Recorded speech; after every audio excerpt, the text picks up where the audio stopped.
Well, my friends, as much as I do wish the rain would give me a break to get out and do some decent filming, there is something pleasant about nodding off to sleep with the rain pitter-pattering on the roof.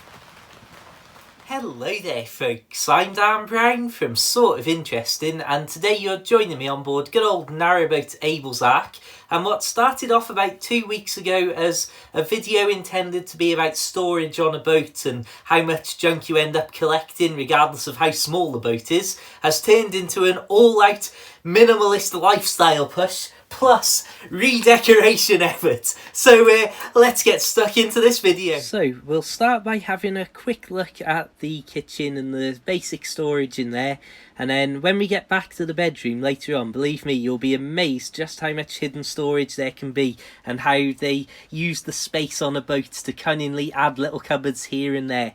So as you can see, this is what the boat normally looks like. Maybe the tripod's not always on the worktop, admittedly, but it's not too cluttered, there's not too much stuff out and about, but there's always a few things, and obviously at this point I was about to start decorating too.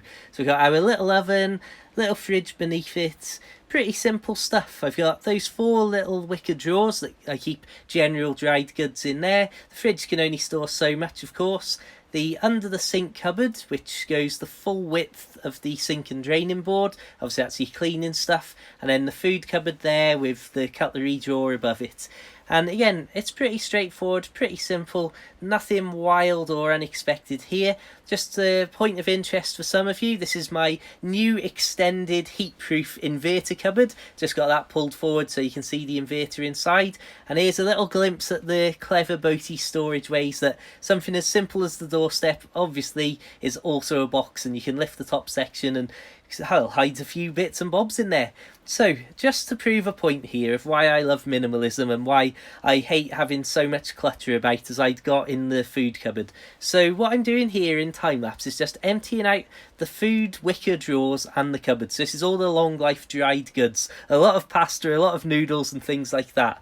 But as you'll see in just a second, the amount of duplicate items that I ended up getting, because as I've been out and about shopping and stuff, and I haven't been keeping tabs properly on what's in the cupboard because there's so much crammed in there, you end up with a million tins of the same soup and 5-pot noodles and things starting to run really perilously short life on the use by dates and things like that, despite the fact that they're dried goods that should last forever. So I've got to say, there's a few things in here that I knew I wasn't going to eat myself in time, so I took into town to distribute amongst family. But yeah, that's just the first brief look at my love of minimalism. So if we take a look in the bedroom here, you'll find that this is probably the most interesting room in terms of storage, as there's a lot of boaty tricks going on here.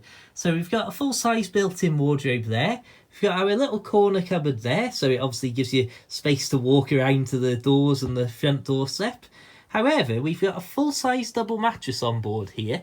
The actual bed base itself is made for a 3/4 size double, I believe, but it's actually just a huge wooden box, and there's a huge amount of unused storage under there at the moment. And one of my original plans when I was thinking of building my modular model railway was to have slide out drawers that could go into all of that space. Now, I'll spare you a blow-by-blow account of all the items in my wardrobe, as there's an awful lot of piled up, poorly folded clothes, and not much on coat hangers. But just to the point here, I've got 3 spare fire extinguishers somehow, as well as the 3 that are scattered throughout the boat. Anyway, that's just talking about clutter and stuff that I just haven't got around to getting rid of. But as we've seen, a step is often also a storage box. That's a pretty big one on this boat. But look at this. At the bow of the boat, this entire section pulls out, revealing the side of the water tank, which is right in front of us, and that's why it's got a little tap coming out of it, my water pump, but also pretty much the full width 6'10" of the boat by about a 2-foot depth of just pure storage space. And pretty much everything you're seeing there, apart from the toolbox, was left on board by the previous owners. And given how hidden and how out of the way and well, you've never really got much reason to go into that section of the boat. It wouldn't surprise me if people had put stuff on the boat and hidden it away there out of sight, out of mind, and just completely forgot about it for years on end. So yeah, just another amazing thing that when I was first discovering the ins and outs of this boat after I bought it, I was amazed at the sheer amount of hidden storage at the front there. The back of the boat, you can see we've got plenty of storage space out here, and it's pretty waterproof because we've got this big old cover.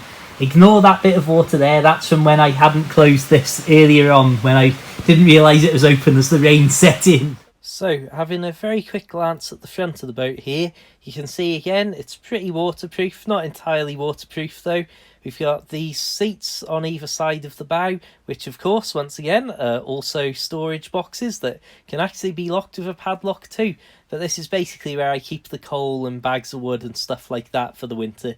Nice, easy access. And again, you're not necessarily going to keep stuff under these covered areas that you would normally keep inside.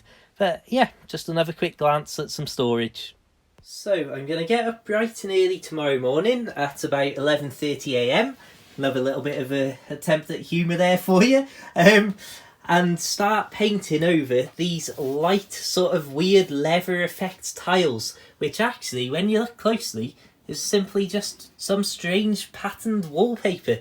But as you can see, obviously living in a small space, you're obviously far more likely to be denting and knocking and chipping the paintwork and whatever's on the walls. And especially when I was fetching my bike on and off the boat all the time. So you can see that here in this little sort of corridor area in the kitchen, to give it a very grand term for a few feet of space, it's got loads of little knocks and dents. And now, if I'm being honest, I've got to say I think I'm going to pull these lights down, as I just don't use them enough. I love the effect they have, they make the boat look very cosy and that, but I just find that I don't use them. It's just one of those things. It's an unnecessary thing, and it adds so much excess wire, because I haven't been bothered to set it up properly in over a year. But having these on both sides of the boat, if we pop up and have a look straight down the boat, you can see again, because the plug is down on the top of that table, that creates a lot of wire on the top there. And it's just something as I say, if I'm not using it and I don't need it, then it's got to go. Simple as that. Keep it simple. So, no sooner said than done, and there they are, off they go. And well, I wonder if I'd have done this earlier, perhaps I wouldn't have blown so many inverters. But moving swiftly on to the painting now, as I don't want to tempt fate. So, as you can see, we've got a nice classic light brown, or as the paint companies would like to describe it, a coffee cream colour. And I've got to be honest, here, just doing this rough first coat straight onto the wallpaper style tiles, I was amazed at how well it took. And obviously here you can see I've done the first section just opposite the bathroom in the corridor, as it's sort of an out of the way place if it didn't work out well. But even with just a rough first coat, you can see how much, well, it's night and day. It's unbelievable how much lighter it has made it. And now, with the magic of editing and, well, time, you can see here I've given it 3 coats at this point. There's just a few little bits that need touching up, and I just need to glue down the edges of the wallpaper strips.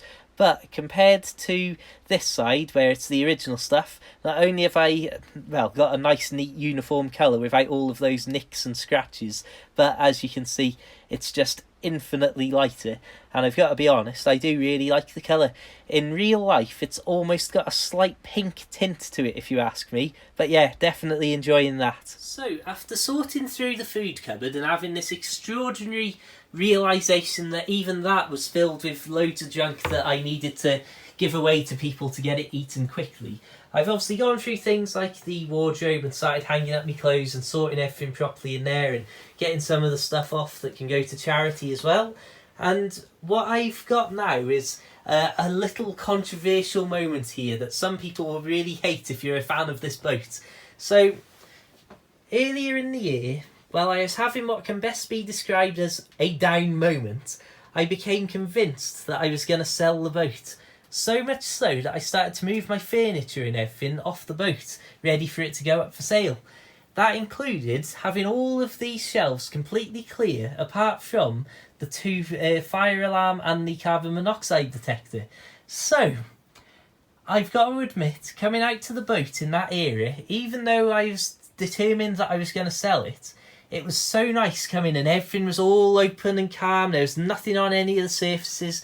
Put me in mind of when I lived in my beautiful flat back in Oswestry between my two boats, where I had it very light, very minimalist, barely anything on any surfaces for most of the time. And yeah, so what I'm thinking now is I'm going to pull these shelves off the wall, which is going to mean I need to sort through these drawers here, because obviously these are the office drawers, but there's things like, I mean, I've got a broken inverter in one, so once all this stuff has been sorted out properly, my Kanye West glasses and all sorts going on here, but once all that's sorted, I can hopefully keep a lot of this stuff off the shelves and off the desktop in the drawers. Get these off the wall. If they damage the wall, I'll cover it with the fake plastic and foam tiling that will hopefully just neaten it up. If it doesn't damage the wall too much, it'll be painted cream to match the other walls. But that's definitely well, it's going to be touch and go. I might chicken out. I might just clear all the stuff off it, but I'll see how I feel as time wears on. So, my friends, here is an artist's impression of what it may look like with a much barer boat. I've got to say, I do really like it, and it's just one of those things, are they going to really damage that wall? Because I noticed that even this top section actually overhangs, so that's not actually a flush wall if you remove these. Anyway, I'll look into that, and I'll see how I feel once the screwdriver's out. But yeah, that's just how I would like it. Obviously building me little models and things like that. And again, this is how I envision the cupboards being. Obviously I'd be working on that, and just nice simple drawer space, everything in its place and not much stuff anywhere. Well, my friends, 2 weeks after starting this video, intending it to be a quick look around at the storage on the boat and what I was going to change, I've now got one painted wall and one unpainted wall, far fewer clothes than I've had for many years, and well, a lot less food on board too. Anyway, despite all that, I hope you've enjoyed this video, and I hope that you will tune in, hopefully for some less rainy times in the near future when we go out and about on our adventures to different sections of canal.